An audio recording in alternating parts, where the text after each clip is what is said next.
Good evening, and thank you so much for joining me here at the First Alert Desk. My name's Karli Barnett. We want to give you a look at some of the stories that we are following for your Saturday. We know there has been a lot of news in Metro Atlanta this week. It's been a hard week. It's been a really hard week. We know for a lot of people, particularly in the Barrow County community in the city of Winder, and those who either went to Apalachee High School or know somebody who did. But certainly this is not news that you necessarily had to be part of that community for it to still resonate with you. And so we want to give you a look at the latest on that in just a moment. Also coming up in just a few minutes, we are going to have First Alert Meteorologist Cutter Martin give you an update on your forecast. But first, I did want to get to some of our other headlines. The first thing I want to do is bring you out to our website. Actually, this is one of the top stories right now on our website. Sad news to have to report. An Austell man was taken into custody yesterday morning after police say that he fatally shot a 16-year-old girl and then tried to kill himself. Alejandro Mario Bencomo Aguilar, who's 57 years old, faces charges of murder, aggravated assault, and first-degree cruelty to children. Police say they were called to that home in the 7,000 block of Fringe Flower Drive yesterday morning around 9:20 when they found Aguilar with what appeared to be a self-inflicted gunshot wound. He had allegedly tried to stab himself when approached by officers. Other officers found the teenage girl, who they say had been shot multiple times, in an upstairs bedroom. Police say they did bring her to nearby emergency medical technicians, but she was unfortunately declared dead. At this time, it's still unclear how this man and the teenage girl knew each other. Also, her name has not been released, but this is a developing story, and we will continue to update this on AtlantaNewsFirst.com. Now, we want to talk about the memorials that are going on and have been going on in the city of Winder. And we have reported on this extensively. Atlanta News First was first on the air when this news broke on Wednesday, and we have extensive team coverage on this. If you want to go to our Atlanta News First app or to AtlantaNewsFirst.com, you can find all of these stories, from what happened to a timeline to resources that are available. That is all there. But I do want to give you just kind of a summary of where we are at today and what's brought us to this point. I wanted to show you this video. This is video from our photographers. This is just raw footage of what the scene was like out there today, outside of Apalachee High School, where we see just people coming together, praying, the flags at half staff. And this is what we have seen time and time again, to just see the way that people have rallied together, have done what they could do in a time like this. I mean, there really is only so much that you can do, but people are doing their part to try to help. GoFundMe has created a page that has been vetted for fundraisers benefiting the shooting victims and the survivors. We have a link to that on AtlantaNewsFirst.com right now. Apalachee High School teacher Richard Aspinwall, as well as Christina Ermery, were killed, as well as 14-year-old students Christian Angelo and Mason Schermerhorn.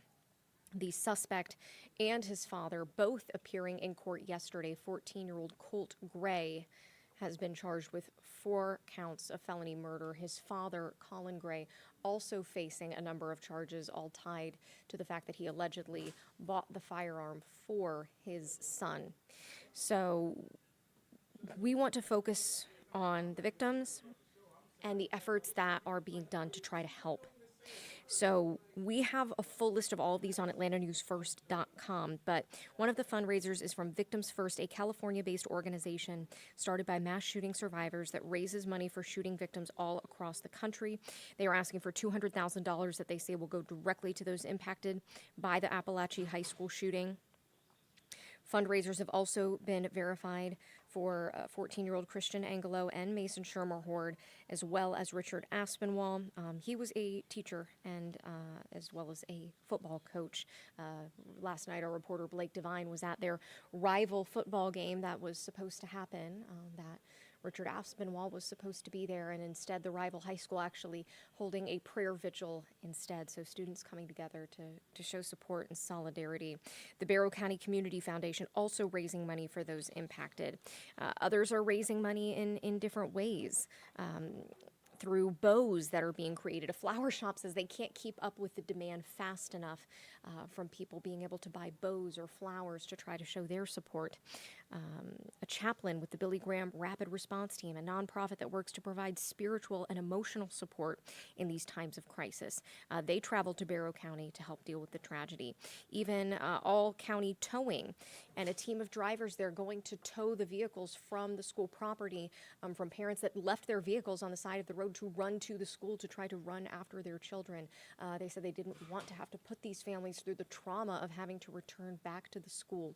These are just a few of the ways that we have seen people step up and show support for the students of Apalachee High School, the staff there, and for all of those who have just been profoundly impacted by this.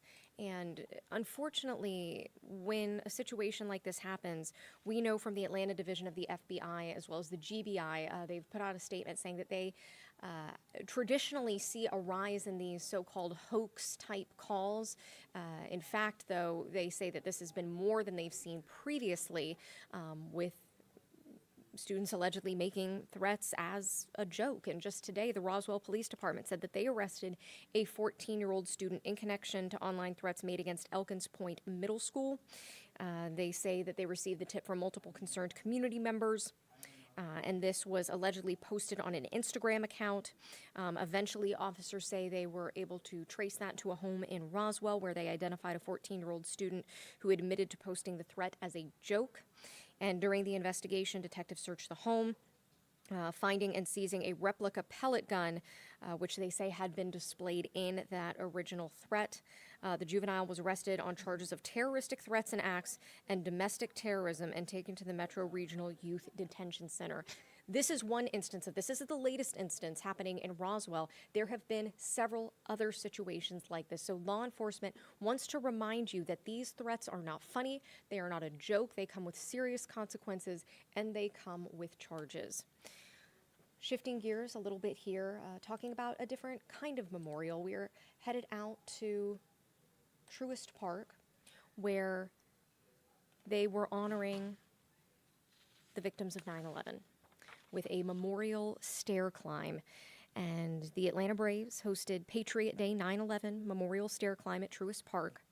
The Atlanta Braves Foundation event benefits and is in collaboration with the Terry Farrell Firefighters Fund of Georgia and the Georgia Fraternal Order of Leatherhead Society.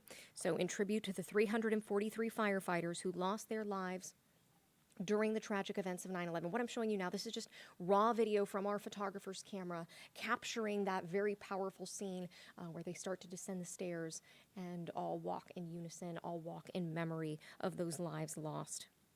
So this is going to benefit firefighter families. The Terry Farrell Firefighters Fund was established following the tragedies on September 11th, 2001, in memory of Terry Farrell, who died while serving with the New York Fire Department. It's the largest fundraising event of the year for the fund, which supports the families of firefighters, of first responders, of public safety officials in Georgia with emergency medical funding during times of need. So a very powerful display, seeing everybody come together, climbing those stairs, walking. You see the firefighters in their gear, and all to support a good cause.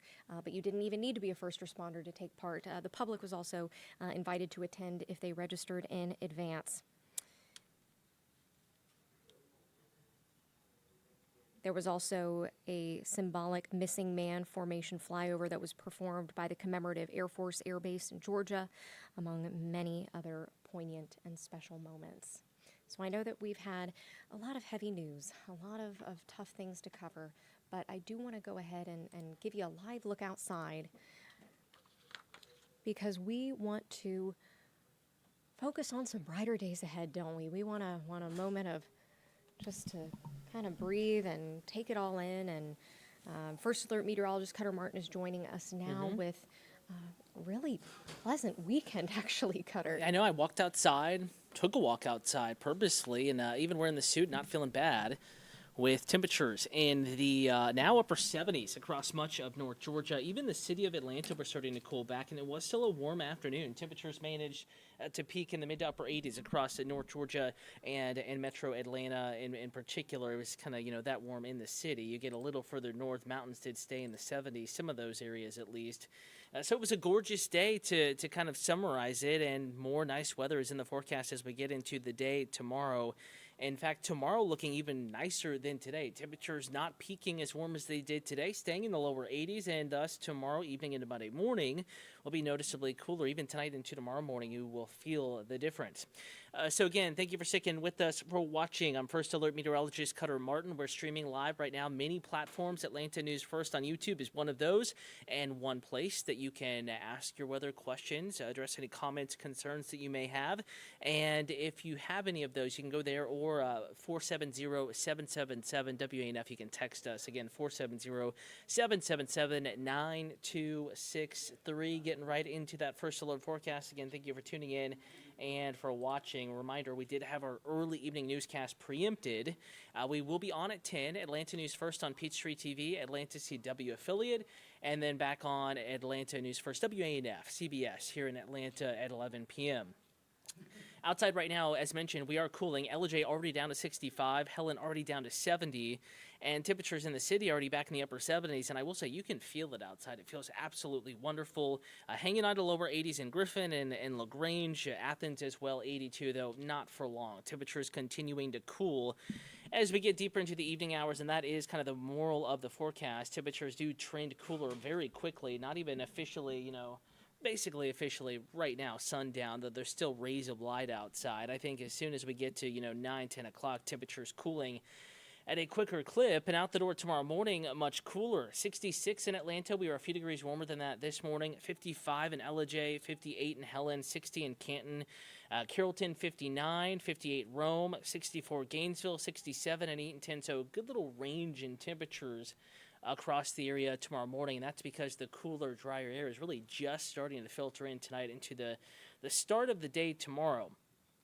If you have Sunday brunch plans, no issues. 9 a.m. 70, noon 78, with a mix of sun and clouds. Now, these are mainly high-level clouds, kind of wispy clouds, sunshine able to poke on down through those. So kind of filtered sunshine, we'll call it, sort of Sunday, with nice weather back in the First Alert forecast. And tomorrow we won't warm as much because of the cooler air, because of the clouds in play. Tomorrow, stunning weather is on the way, fully in the forecast tomorrow. High temperatures peaking back in the upper 70s and lower 80s, whereas Atlanta was in the mid to upper 80s this afternoon. 82 your forecast high tomorrow, and I do think that we're not going to get much warmer than 83, 84 in just a couple of spots. In some areas, far north metro, Hall County, northeast metro, on up into the mountains will be cooler than that, staying in the upper 70s tomorrow. Officially today, as of the 436 climate summary at 259.87. We may have briefly gotten a little bit warmer than that, but long story short, we will not be that warm tomorrow. 82 Atlanta, 81 Eatonton, 82 LaGrange, 79 Athens, mid-70s Helen, 77 Apalachee, Gainesville, and Canton, Rome. Kind of an anomaly, though typically is one of the warm spots for the north and northwest side, with high temperatures back in the lower 80s. And again, we're going to do this over and over and over again, with temperatures back in the low to mid 80s Monday. Again, a little warmer than tomorrow. Tomorrow probably holding the coolest afternoon. 88 Tuesday. So we do warm up in the afternoons, but very dry with the breeze. It won't feel all that hot. In fact, it probably won't feel like it's 88 degrees outside. Morning's most notable here. Notice we're back in the low to mid 60s. Monday morning, Tuesday morning, Wednesday morning. Upper 60s to near 70 Thursday morning, and Thursday, Friday, 2 days to watch for impactful weather. Right now, lots of uncertainty, timing-wise, breaking the rain, should say, wise. It is looking like, yes, we're going to have some rain, but does it, really interrupt or impact your Thursday or Friday? It's still kind of up in the air, so to speak. No pun intended. We'll be watching that forecast, and if we trend any wetter or continue to trend wetter, we probably will put on our First Alert weather days for Thursday and for Friday in the First Alert forecast. And then looking quickly drier and relatively comfortable as we get into next weekend as well. So just wanted to check in, and reminder, we are watching the tropics. We're watching the Gulf of Mexico in particular, an area of storminess and really just a pool of tropical moisture, already has a 70% chance of tropical development. If it does develop, next name on the list is Francine, and I think that there's a pretty solid bet that this, in fact, they did update this once again, now an 80% chance of tropical development. Again, they updated it earlier today, upped it to 70%, and now a correction, they've updated that again to 80%. And the forecast favors this slug of moisture, whether it gets a name or develops or not, pulling it off to the north and then maybe a turn off to the north and east. But of course, our impacts will extend well beyond that center of circulation, even if it attains one or not. Rain will spread and moisture will spread throughout much of the mid-south and eventually the southeast. So 80% chance of tropical development. Next name on the list is Francine. Whether it develops or not, we're looking at a big slug of tropical moisture headed into the mid-south. And for us, we could see some impacts, influences on our Thursday and our Friday forecast with much greater rain chances, more cloud cover, cooler temperatures as well with more clouds and rain in the first alert forecast. So again, we're going to continue to watch this for you in the near term, though. Nice weather is on the way, stunning Sunday on the way, but we will be watching the tropics. If you have coastal plans, Texas or Louisiana in particular, keep an eye on the forecast. You can also see what's going on out there, even on the go in the first alert weather app. And then beyond that, we're going to be watching the potential for increasing rain chances in our own local forecast as we get into the end of next work week and the very start of next weekend. So again, thank you for tuning in and for watching. We'll continue to keep you updated. Gorgeous looking out across the connector towards Midtown and downtown Atlanta. Those clouds with that front that has already moved through. That's looking south. Those clouds are to our south. Right now, we're looking at a gorgeous Sunday with just a mix of sun and clouds. Enjoy the rest of your evening. We'll keep you updated on the tropics and otherwise in the First Alert Weather app this evening and starting at 10 p.m. on Peachtree TV.